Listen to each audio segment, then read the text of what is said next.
Hello and welcome to this very special Sunday edition of Brass Tacks, coming to you live from Asia's largest television news station facility here in the National Capital Region. CNN News18, India's #1 English news channel, has moved into this brand new facility, and we're going to be here now and for the future. And it's our absolute pleasure and delight to have your company for the very first ever Brass Tacks 9 p.m. edition this Sunday night from this brand new swanky premises. My name is Zakir Jacob. Let's get straight to the big story of the day. The big political story, the Prime Minister making a no-holds-barred attack on the opposition India alliance. Remember, this is the second time he has made an attack on the India alliance, saying they should quit India of corruption, they should quit India of dynastic politics. He had made a similar attack while he was making a political speech in Rajasthan last week. Now, once again, the Prime Minister saying that the opposition needs to quit India. But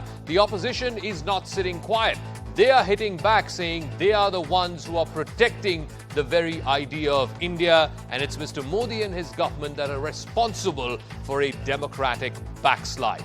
Before we get to our debaters and open this up to our guests, first, the story of the day. What did the Prime Minister say, and what was the response from the other side, from the opposition alliance?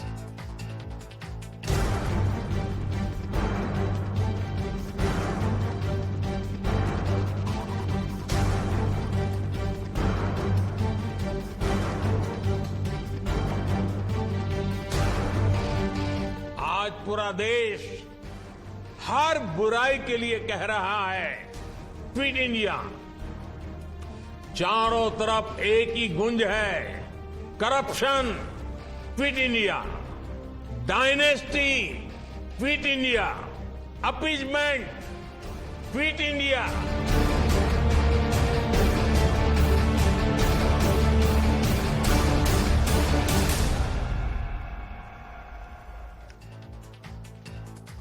All right, so corruption, quit India, dynasty, quit India. Later this week, the Prime Minister will be facing a no-confidence motion. So how do the numbers stack up for the NDA and, of course, for the India alliance? Let's start with the NDA, the ruling alliance. Of course, they're sitting pretty as far as the numbers are concerned, because they have over 300, and those numbers have only increased over the last couple of years or so. 331 is where the NDA alliance is sitting at right now. 301 of those are with the BJP alone. The split in the Shiv Sena has ensured that the Shinde faction of the Sena has about 13. The RLJP, again a party that's split, Ram Vilas Paswan's party, now his son has also rejoined the NDA, so they have 5. Ajit Pawar's NCP has 2, and the rest are 10. So that adds up to 331. So there's no question of any doubt as far as the numbers are concerned. The India alliance, on the other hand, has about half that strength, a little less than half that strength. The Congress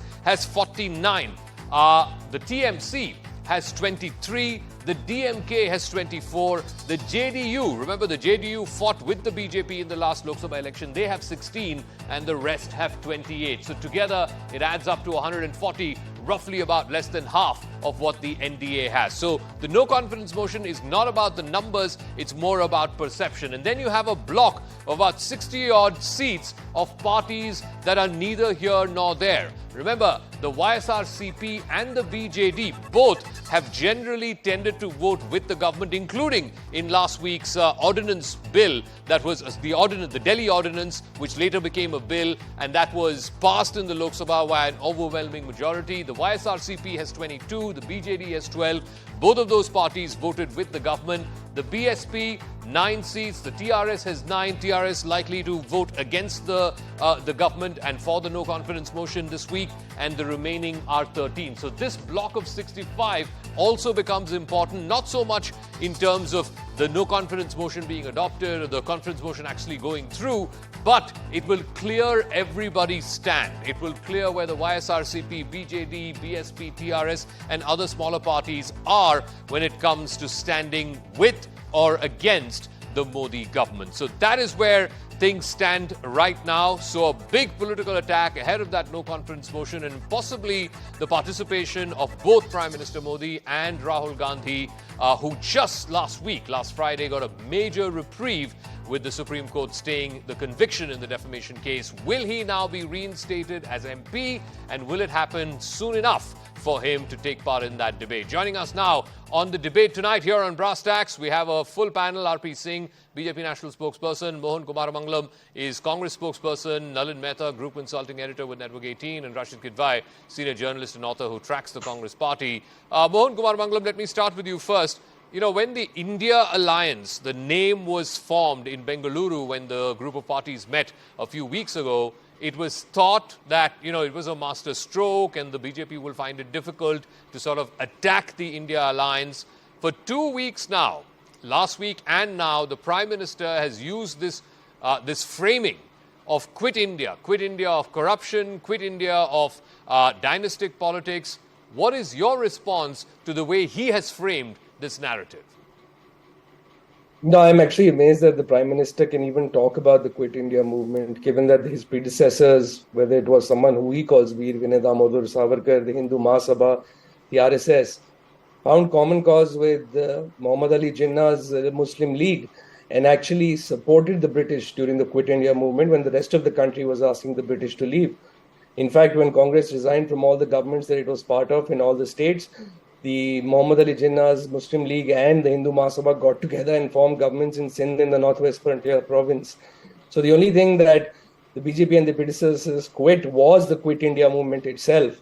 I saw his entire speech. In fact, he gave this speech on the occasion of inaugurating the renovation of several stations. But he chose, even though the forum was one where he could talk about railway safety, he could talk about any issues that any lessons they've learned from the Balasore tragedy or the recent RPF constable murdering 3 people in cold blood. He chose instead to talk about, make an entirely political speech and hurl accusations at the opposition. He even went as far as to say that the railway is hiring people. And this is a half-truth, given that there are 3 lakh vacancies in the railways today that the national government doesn't deem it fit to fill. So he went as always, his speeches as always are full of half-truths and lies. He said in his speech that the Congress has not built a single war memorial. There are 120 war memorials across this country. Country was not born in 2014. In fact, the most recent war memorial was one in Chandigarh that was inaugurated by then President Shri Abdul Kalam. So I'm at a loss of words when I see our Prime Minister again and again resort to lies and half-truths in his speeches. So let me try and see if I can go to RP Singh. RP Singh of the BJP, respond to this. The Congress's Mohan Kumar Mangalam saying that, you know, war memorials were built by the Congress. He has also said that, this attack on the India Alliance, Quit India, as the Prime Minister has framed it, he is saying, how can the followers of Savarkar talk about Quit India, because he had joined hands with Jinnah and was responsible for the 2 nations? This is the Congress's charge. Yes. Zaka, let's talk about the war memorial first. Congress party is on record going against the war memorial.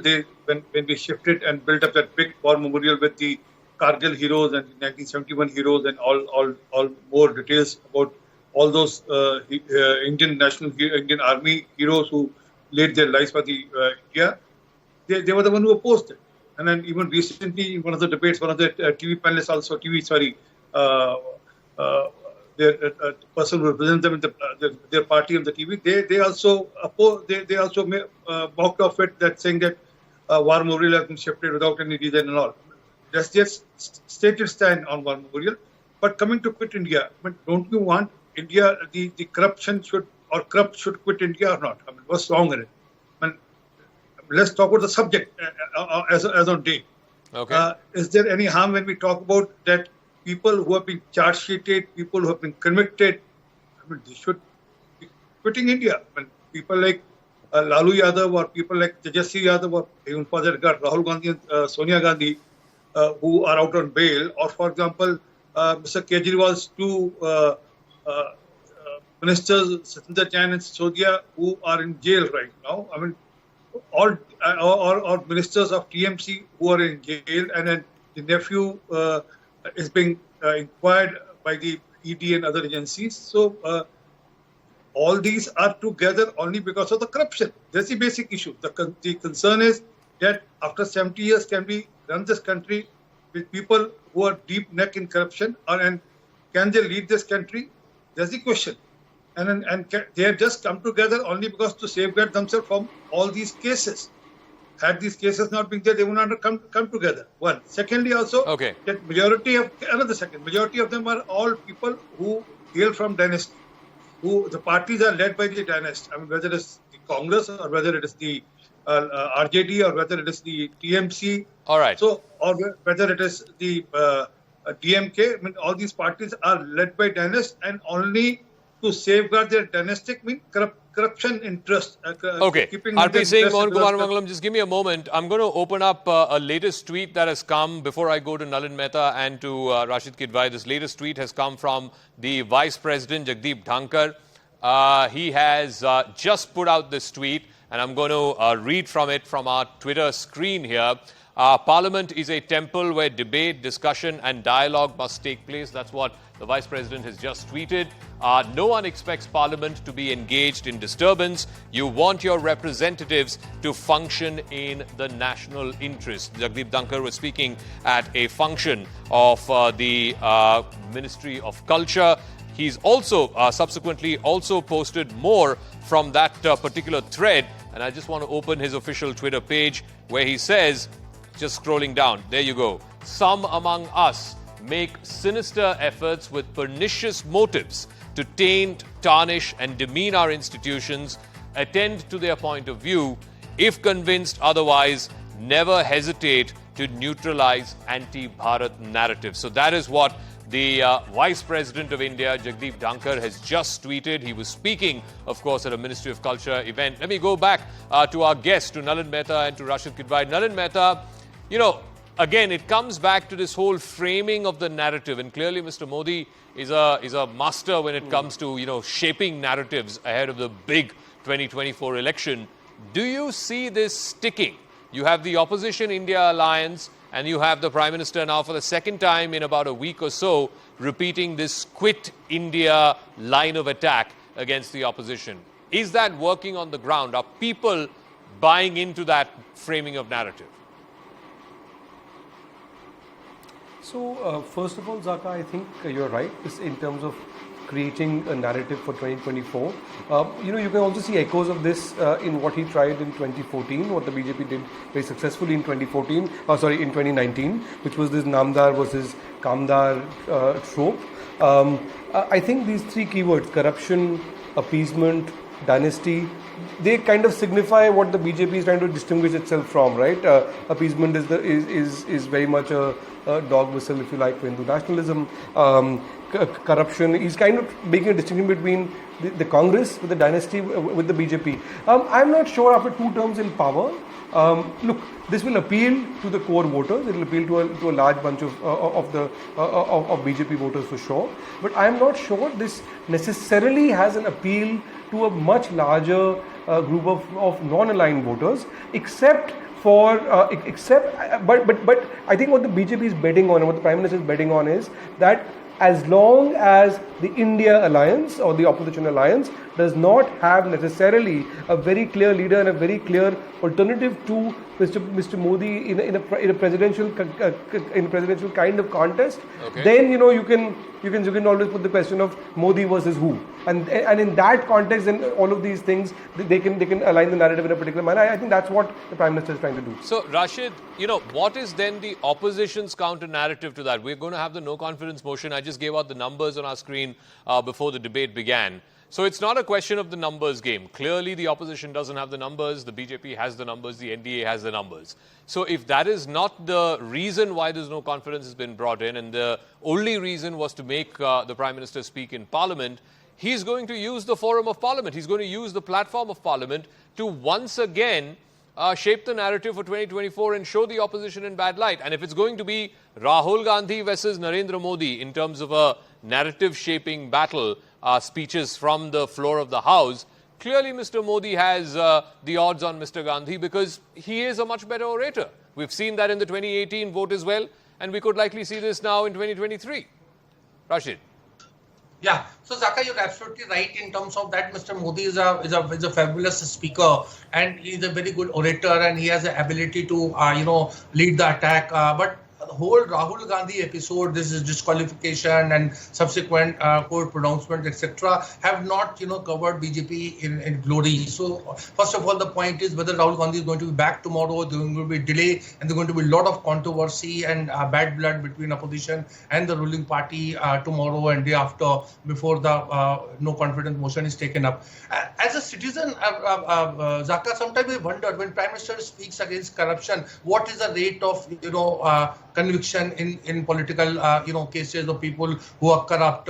You see, having people getting arrested or on bail or getting hounded by ED, etc., is one part of narrative. But basically, it's about whether somebody is innocent or guilty. That has to be proved in court of law. In terms of dynasty, what kind of signal is there when you have people like Ajit Pawar joining the BJP alliance and becoming deputy chief minister? Or so a week before that, Prime Minister spoke about 70,000 crore Ghotala scam, irrigation scam in Maharashtra. So a lot of conflicting signals are there. As my friend Nalin is saying, this is only caters to the core. There's nothing new that is coming forward, and that's where I think the India alliance has a head start, in the sense that they have set a cat among pigeons. The BJP was forced to bring 38 political parties together, and since then the Prime Minister has been saying that it's not India, it's a Ghamandiya, etc. I mean, these are words that are there, but they are basically sometimes they sound very hollow. Okay, so RP Singh and then Mohan Kumar Mangalam. RP Singh, so to the charge, both Nalin and Rashid that are saying this,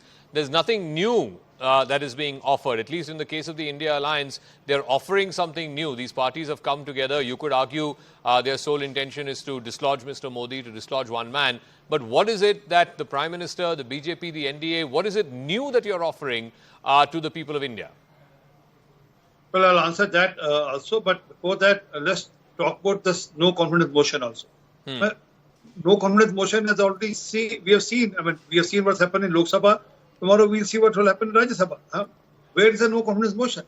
As per me, this is a complete tug of war or a race going on between Aam Aadmi Party and Congress.